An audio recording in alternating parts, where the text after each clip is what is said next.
তো বিয়ে করলে এই ধরনের মেয়েকে করবেন।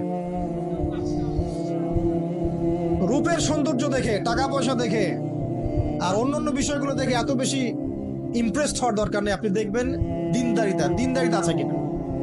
এবং দিনদারিতা কিন্তু শুধু বোরখার মধ্যেই থাকে না। আপনাকে কথা বলে প্রশ্ন উত্তরের মাধ্যমে পাত্রী দেখার সময় এগুলো যাচ করতে হবে।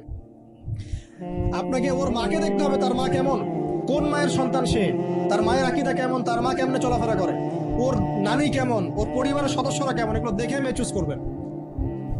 এই যে নসিহতগুলো করছি, যারা আনম্যারিড, তোমার জন্য এগুলো শোনার চেয়ে বেশি দামি।